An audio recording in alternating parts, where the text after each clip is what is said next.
Good morning. Welcome to the podcast from the ground up from the Kislak Real Estate Institute of the Leon Hess Business School here at Monmouth University. This morning we have the guest Joel Kraut, author of the book 7 Steps to Financial Freedom and president of Burr.com.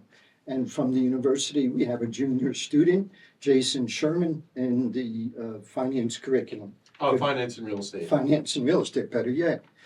Take it away, Jason. Go ahead. All right, so Joel, to start off, can you just tell me a little bit about yourself? Like, how'd you get into real estate? Like, just kind of your journey from starting as a college student to now. So for me, I went to Penn State University. And while I was at Penn State, I studied finance and econ mostly. Econ really helped me start to learn how to think. Finance taught me a lot of the formulas. And from there, I went to work at Eastman Kodak Company in New York City. After about 3 years in the city, I met somebody. Turned out her brother was a trader on Wall Street, which was my dream. I had interviewed for a lot of different types of jobs where I could be a stockbroker, but I didn't want to do that. A trader was a whole different thing. You really got to use your brain every day, fast, furious, making decisions. And I actually went to work with him and walked in and quit at Kodak and had to explain to my bosses what I was actually going to go do. They didn't even understand what it was. Trading was unbelievable. We ended up being members of 6 different exchanges. We had about 50 people working for us. And I'm old enough to say that I was on the floor of the Chicago Board Options Exchange the day of the great crash of 1987, when the market dropped 25% in one day. So through the years, what happened is I would commute to work when I came back to New York. I'd be on a bus or a train, and I would read a lot. And in those books, I really read these boring books, autobiographical books of really well-to-do families. And in the families' histories and actions, there was always this one recurring theme. That was real estate. And as I started to do a little better on Wall Street, I had all my money in a trading account. And I was a little nervous because I didn't really come from any money. My dad worked for me. And I started to think, like, if I ever want to be like Mike, if I ever want to be like the rich people, I got to start to do what they do. So we started to buy real estate. When I moved to New Jersey, I met a really nice lady. Her name is Mindy. She was a real estate agent. She sold me my first house here. She must have had a deal that fell apart. She came to me in 1996 and asked me one afternoon, hey, would you want to buy this condominium? Like, well, I live in a house. I'm going to buy this condominium. But I said, oh, okay, I guess so. How much? I think it was $72,000 or $74,000. It was right in Howell. And we bought it. I put down 20%, did everything really traditionally, and Mindy took care of it for me. So my first taste of real estate investing was very simplistic. We spent some money to fix up the apartment. We did crazy things, like we painted the walls. We changed the mailbox. I think we did a medicine cabinet in the bathroom. Really, really simple stuff. And then we rented it out, and I started to collect the rent. So that was my first taste. And truthfully, from there, lots of different things have happened. It's been an unbelievable ride. We've done about 5,000 real estate transactions at this point. We've helped lend about $2 billion. So we've been really active. We still flip houses right now. We're currently active. We're closing in Toms River on Monday, New Jersey here, Mobile, Alabama, Slidell, Louisiana, Philadelphia, Mobile, and then over to Melbourne, down to West Palm Beach in Florida. So we're active in a few different places. We have a job going in Milwaukee right now and Binghamton, New York. What drives the markets that you look for? So for us at Burr.com, our lending company, we have the opportunity to see where Jason and Jasons of the world are active. And I could call Jason up and say, hey, Jason, you're great to do business with me. Really appreciate your business. How come you only do 2 jobs a year? You let it sit there for a minute, and then they'll usually give you their answer. Well, I don't really like to get too far over my skis. That's about how much money I have. I'm comfortable with that. And I don't want to put myself in an awkward financial situation. And my response is usually, well, if we can help you, can you find more deals and run your cruise, and we'll bring all the money so you don't have to worry about it at all. And we'll take that responsibility out of your hands. Oh, that would be great. Or, nah, I don't really want to partner with people. So you get one of 2 responses.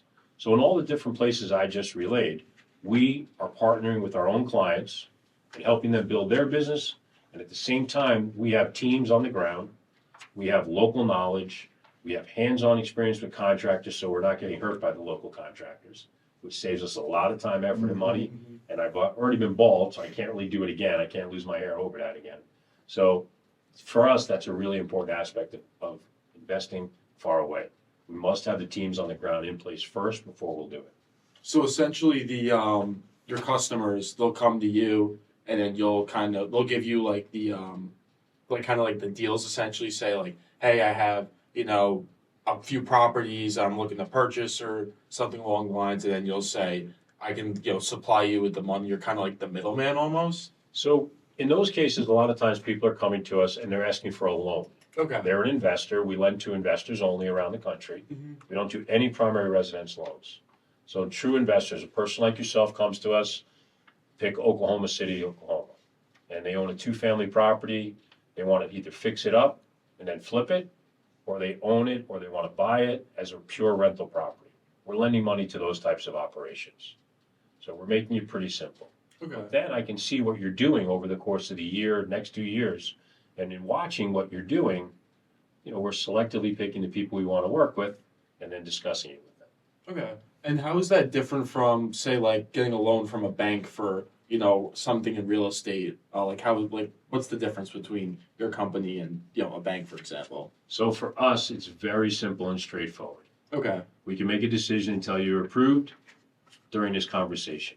Mm-hmm. I'm going to look at your credit and the property itself, and that's it. I'm not going to ask you for tax returns, no personal financial information at all, no W-2s, no pay stubs, nothing. Essentially, if the property's good and your credit's good, and you can show you either have or have access to the liquidity to buy the property or fix it up with us in conjunction with our money, we can lend to you. We're lending to people with 660, 680 credit scores and higher. And certainly people are always surprised to find that about 81% of our borrowers have over 710 credit scores. So people are surprised. They always like, wow, you guys out there doing this crazy stuff with no tax returns, you must get the worst borrowers in the world. Actually, what we find is 50% of our borrowers are just exhausted from dealing with banks that take forever to respond to them, change directions midstream, and are basically unresponsive. And people are sick of it. So it's created a great opportunity for people like ourselves. So Excuse me, go ahead. So you just essentially try to simplify the process for like an individual that's trying to get a loan, essentially. Yes. Okay. But on investment property only. Want to make sure we're all clear on that. Okay. What do you think the average life of your loan or the average term of your transaction is? So we make 30-year fixed rate type of loans, and we also make short-term loans where people are buying, fixing, and flipping houses. Those are 12-month style loans. But to Tim's question, in general, most of the people that we lend to are refinancing or selling the properties somewhere between years 3 and 5. Okay. And now, do you primarily deal with residential properties, or do you also do a lot with commercial properties as well? So our primary business model is focused on 1 to 4 family, so what are traditionally called residential style properties, but our loan paperwork are all commercial loans. So when you go to the table to buy your primary residence, you're going to get a package that has probably about 100 pages in it. You're going to sign a lot of different things. Our package is going to look very similar, but 1 or 2 of the items that's in there that are different, there's a page that specifically says this is a business purposes only transaction, and you have to sign it or we can't close. The other ones are, more related to commercial, where the personal guarantees that are tied to the loans, we're lending to your entities, not to you individually. So there's a couple little subtleties that are different. But in general, most people that have been familiar or have owned a primary residence and have signed an FHA style loan package are surprised how similar ours looks. I think that facilitates the speed, because if it's classified as a consumer loan, I would imagine there's much more regulation that you have to answer to. Yes, absolutely. The people that basically buy our loans, eventually when we close, we sell them. We're selling to insurance companies, real estate investment trusts, things that we talk about here at Monmouth in the Kislak School, but we're actually interacting with them. So it's an interesting way to be able to put some of your classroom experiences to work and really get to use some of that experience to your advantage for the future as you keep growing in your field. Mm-hmm. And now, what like to get into this, like how did you grow this from, buying a singular house and fixing and flipping it to growing it into this country nationwide type of thing? It's interesting. It's a good question. I was flipping houses in Newark, New Jersey, and truthfully, I was one of the few people that looked like me at the time. And somebody came over to me because I was doing the second house on the same block, and they said, what's going on? Like, how do you get the money? I don't understand. Because at the time, back in the 90s, most people, if they were even doing this, were doing one house, that was it. But I was a Wall Street kind of guy, so we thought of things a little differently. And I would get my friends to put up a lot of the money, if not all of it. And we had access to money from people who were more well-to-do. And they would get paid 12, 14% on their money, which was a lot. So they were thrilled. Instead of having it sit in a savings account or even a retirement account, they could earn a lot of income on their money. From there, people would ask me, hey, could you do that for me? Meaning, could you get me the money so I could do more jobs? And I actually started to make some local loans that way. I never dreamed that it would eventually grow to such a large business. That's true. And now currently on a slow year, we do about 750 loans. In a good year, 1,000. We lend about between $250 and $300 million a year out of our office in Freehold, New Jersey. So it's been an amazing ride. And for young people, people are looking for alternative options out there. And in our world, it's the low barrier to entry.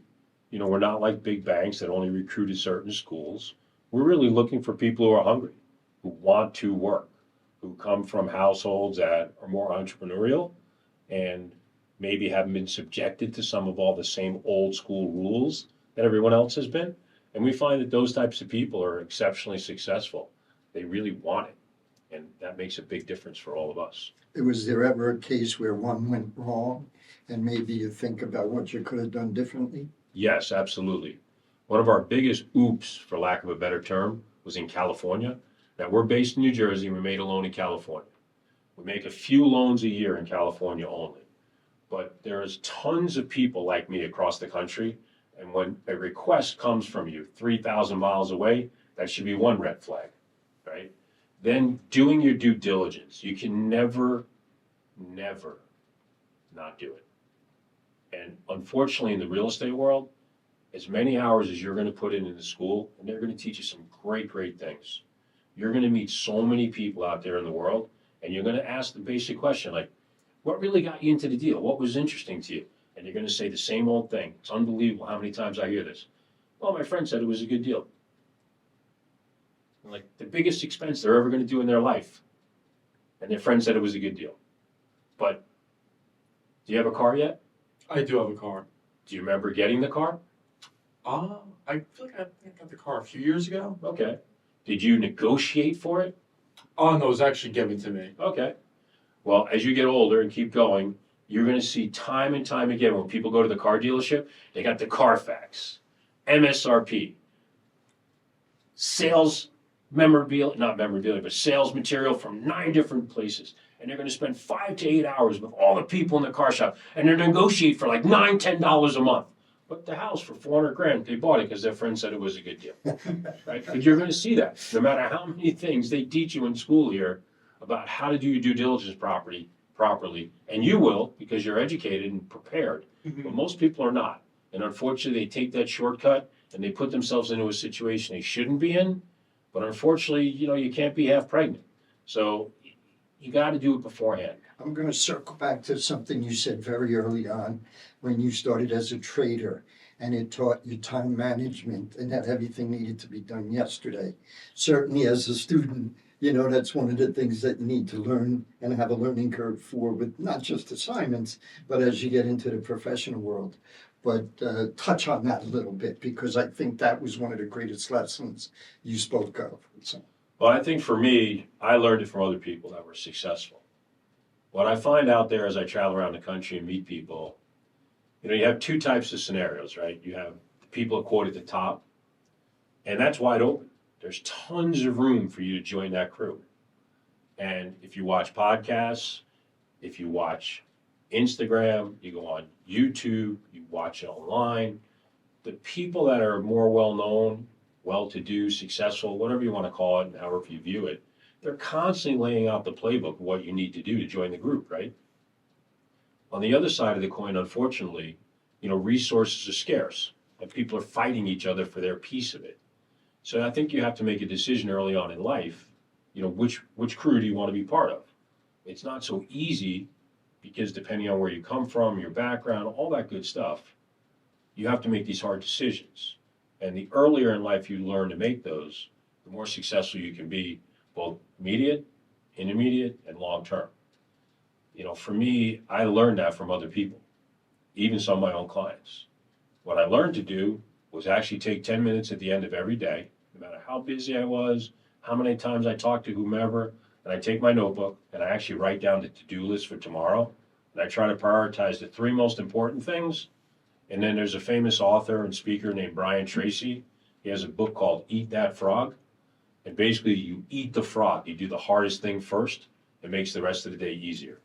And honestly, it's sound advice, hard to put in practice when you get busy, but it will change how you do things if you actually go do that. And for me, that was a big step forward in time management.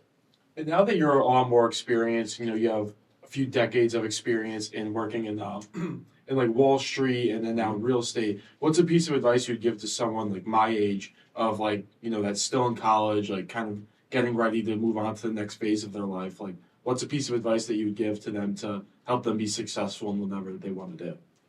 I think everybody wants to be the coolest person in the room, right? I want you to be the coolest person from the ages of 30 to 90. I don't want you to act and carry yourself to be the coolest person next week. And that's what too many people do. They're too worried about what other people think. Those people will not be there when you run into trouble. They will not. Understanding and making sure you do due diligence on people so that you're in with the right people. Always examining your circle to make sure those people can help you and push you higher and demand that of you. That's going to be one of your biggest assets in your life. Also, I would suggest for anybody out there listening, even if it's $50 or $100, I don't care how much it is, open an account at Vanguard, probably the easiest place because they let you invest in small increments, and start investing into total stock market index fund. Has a very low cost, probably the least cost in the whole industry. Put down $50, $100 every month for the next 20 years. If you take out Excel and you look where you'll be, how old are you now, Jason? I'm currently 21. 21 years old. If you do that between now and 40, by the time you look down at years 30 from now, 35 and 40, you'd be surprised to see that you have almost $1 million. I know $1 million won't be a lot in 40 years, but if you don't start, you'll never have anything. And I think the biggest mistake people make is waiting. Mm-hmm. Waiting can kill you. Yeah, no, I think that's definitely a great point because I feel like a lot of people my age will kind of be like, 30 years down the line, that's so far away, and they won't really think about their future. Like from now, they kind of think more short term, so they might not think to invest and care about their future when they're 50, and they think I have however much money now, and I don't really need to invest because I feel like they just don't think they think more short term and not long term. One of the things I would invite you to tell your friends to do, I travel a lot. I'm in a lot of different types of scenarios. Take a look, a hard look, and an honest look at all those self-service type spots that you see around the country in different stores. Next time they're in a diner, fast food place, and see who is serving them. It has changed dramatically in America in the last 15 years. Most of the people serving them now look like me, and they're working in these types of jobs because they have no choice. No one ever went to bed dreaming to go work in a diner at 75, 77 years old. Work behind the counter at McDonald's, right? Mm-hmm. That is just not true. So I know it's cool to worry about today. You want to have fun, and I want you to have fun. College is an important part of that aspect. But also beginning, like you're talking about, to start to think about the future a little bit. I'm not saying be overwhelmed. Mm-hmm. I am not trying to tell people to take their futures away, meaning the next 5 years. But starting to think about if you make $1 and putting away 10, 12% of it towards your future, that still leaves you 88 to 90% to have fun with, right? I know you got to pay some taxes, and live. But you can start to build a life you love if you start to think about that. it's always amazing to me. The richest people always have a budget, right? It's crazy. Now, their budget might look a hell of a lot different than mine. That's true. If they're making $50 million a year, they're spending $5 million. That's a lot of money to spend. I get it. But that means they're also conscious about saving about $20 million net of taxes, right? Mm-hmm. Because they know the single most important and best employee you could ever have in your whole life is dead presidents. And they want most of them in their hands, right? That money going to work for them on a passive basis is how you get wealthy over time. It is not working all night. That's one of the worst things I learned in school. You know, Joel, if you want to make more money, you just got to go get more hours, man. Or get another job on the weekends. That was baloney. Nowadays, it's who can I work with that can help us together achieve more, right? It's not just a question of working more hours. It's about building smart teams so you can accomplish more. And that's what you guys spend a lot of time on in class now. Mm-hmm. I can see with just from some of the 20-somethings that work with us and their skill sets, you know, with computers and knowledge, I mean, they've opened my mind tremendously. I mean, the whole ChatGPT world blew my mind about 4 months ago, 3 months ago. One thing I would add is character counts too. Yes. Over the course, and Joel alluded to it, with eating the frog, over the course of a 35-year career in finance, I made some of my best clients in the down markets when nobody was answering the phone. They needed me, I needed them, and everybody else was hiding, or the market got vetted, or, people were just paying an attorney and not making any return on their investment. But don't be afraid of the down markets, because when things turn back around, people remember how you acted when you were up against it. So. Yeah, Tim's really right. And, we talk about this a lot of times with people, and it's really important to talk about it with younger people. You need to start thinking about yourself as a balance sheet. And how do you want the balance sheet to be reflected, to Tim's point? How do you want people to view that? Character is a huge piece of that. You want people to believe when Jason walks in the room, Jason's going to do what Jason said he would do on a consistent, long-term basis. People will help you, work with you, teach you tons of stuff if you're that kind of person for free. Tim is really right about that. Again, in let's say sideways down markets, not crashing markets. Everyone gets, there's a lot of insanity when that happens. But in sideways, elongated markets, quieter ones that we're in right now, this is a great time to build those types of relationships. Tim's 100% right. People will remember who stood up with a strong back and spoke with them, listened to them, tried to work with them, versus the people who shunned away and were nervous or afraid, right? Fear is an educator. Fear is an educator. It is not there to kill you. And people don't really understand that till far too late in life. But if you begin to understand that early and you eat the frog or whatever the right cliche is that you learn to find funny, it'd be unbelievable every 6 months and 1 year when you look back what you're beginning to accomplish, where you are. You'd be stunned. After 3 years, you can't even believe it. If you do it right, by the time you're 30, you should be set. Now, when you're conducting business, like whether it's you're hiring a new employee or, you're working with a borrower or whatever it may be, what's one quality that you see in a person that you're like, I don't want anything to do with this guy? I just don't think this is going to end well. I really believe the ability to convey your message is very important. Sometimes, to your point, we'll have people call us up. I don't even know where they go during the conversation. I can't even corral it myself, and I've seen 5,000 of them. People who come to you with an organized one-pager, there's the show, or there was the show, Are You Smarter or Stupider Than the Fifth Grader? I don't remember which one it was, but I know for me, sometimes it was a challenge. You should almost think of it that way. When you're approaching somebody with a business idea, can you explain it in one page such that anyone can understand it? And if you can, your degree of likelihood of success skyrockets, honestly. If the story is so convoluted that you can't get your arms around it, how could you expect anybody else to? So we get both of those types of people every day. It's amazing. You go from high to low in Like, you're just shaking your head at the end of the day. In the sense of customer relations, I always respected what my customers were doing.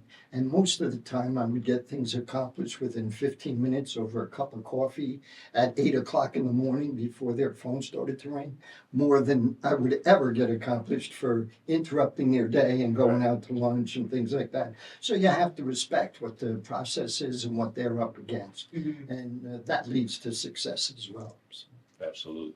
back to your questions anymore. I'm trying to think of a few questions. Back to your, your real estate company. So I know you're nationwide, but do you primarily focus on specific markets, or are you kind of just like really broad? Like, are you more like Northeast, or like kind of how does that work? So we can lend anywhere. Mm-hmm. We've lent in 34 different states, but to your point, we absolutely are focused in about 12 to 16 markets more heavily. We're constantly watching rotation. Over the last 18 months, 2 years, as interest rates rose, there was a lot of rotation out of Florida and Texas and into what we used to call the Rust Belt, the Midwest. The Midwest is on fire. Not the most glamorous properties in some of the areas, but they cash flow well. And a lot of people, investors from California, from Arizona, from Texas, from Florida, from Israel, from the Middle East, from Europe, Southeast Asia, which really in today's world is mostly China, Japan, and India, mostly. No offense to the Korean market, it's not quite as big, but they're active as well. They all invest here actively, and you've seen the pivot. A lot of the people that were early buyers in Southeast Florida are now buying in Philadelphia, they buy in Ohio, they buy in Texas still, they're buying in Michigan in droves. So you're seeing rotation. That is a big thing to follow. So we have some core markets, but we rotate them a little as we see the markets keep moving so that we can be active all the time. If not employment, is it the eds and meds still that drive a lot of the local real estate? I would say yes to that. The educational hubs, the medical hubs are huge drivers. People sort of underestimate that.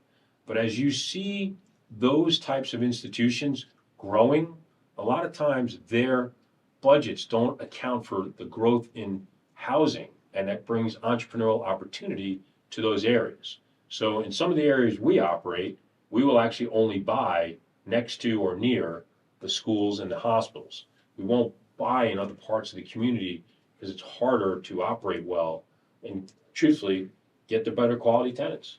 A little bit of insulation to down markets too. Yeah, absolutely. And going from what you said about, people leaving Florida and Texas and going to states more like Ohio and Philadelphia, or not Philadelphia, Pennsylvania, I mean, I feel like that's kind of like contradicts like popular belief, because you hear like people moving from New Jersey to like Florida because, there's no state income tax and, costs are lower down there. So what like have you seen like is the reason like people are leaving Florida and kind of coming more back up north?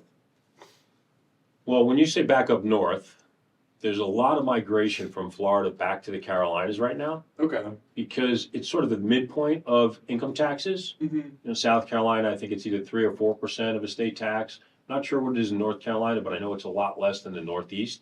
So we still see migration from the Northeast to the traditional move, which is to go to Florida. But then when you're there and you start to see what some of the other taxes are and some of the other expenses, there's no real savings. Your cost of living isn't much different. And now when you throw in your homeowner's insurance, the cost of new roofs, and the ability even to get insurance in some areas right now, it's made it very difficult to live, and a lot of people have migrated out. Investors have a hard time with that, which is really what we're keyed on. So one of the statistics we look at, you ever hear of the company U-Haul? Yes, I've heard of them. So U-Haul rents a lot of material, right? A lot of trucks and vans. We want to see where their patterns are. It's a publicly traded company, and you can see that. Those records are public access.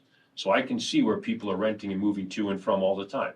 So we're trying to use all these types of tools that are out there that basically cost zero to track and do due diligence ourselves. So that's one of the things that we're looking at.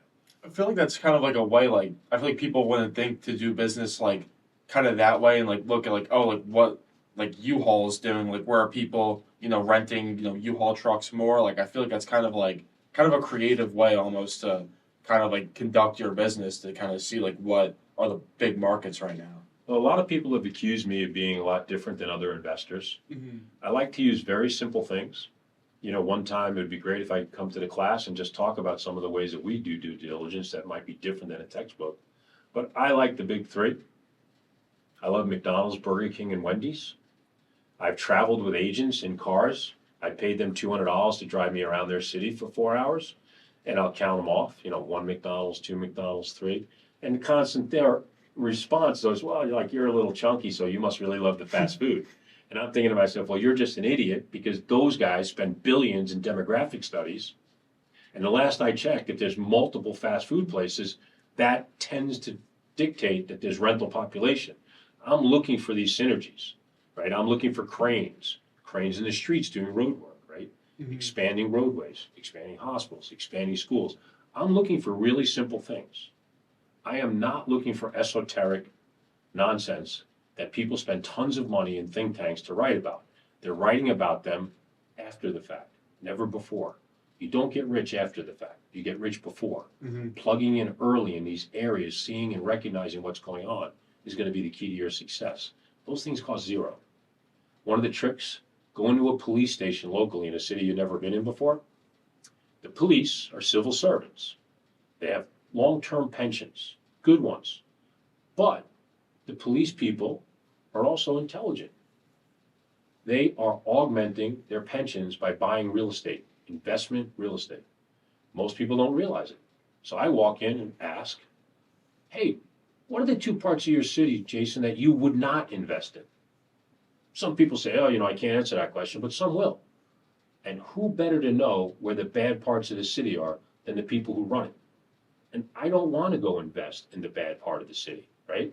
It's either my money, maybe it's Tim, myself, and you who joint venture on a deal, and you've entrusted me to have that knowledge. So I need to go to the street and get it. It costs nothing to go in and do it. Sometimes there's a Dunkin' Donuts near. Hey, not to make fun of the police, buy a couple of cups, walk in with them, hand them out, right? These are simple, simple ways to take what you're learning in a class and turn it into productive money in the real world. We have to make that combination and connection together. And, for me, I personally feel my personal, goal and obligation for people in the future is to help them with that, to make that connect early. Getting the opportunity to meet you today and speaking to your groups and people like yourself, and even earlier in high school, it's important to the future.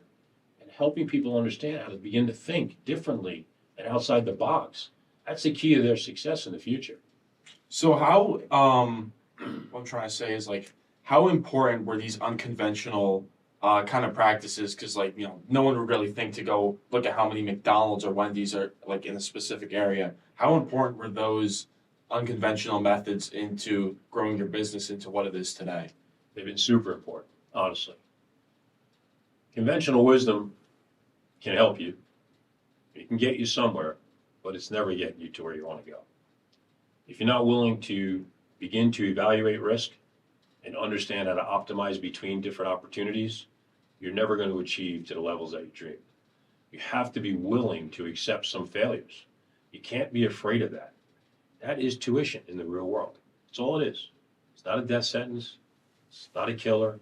You'll survive it, but most people are afraid of it. You have to make a decision to one of your questions earlier. What do I want for myself? What am I willing to commit to? And you have to be honest with yourself. Most people aren't. Truth is, most people are not honest.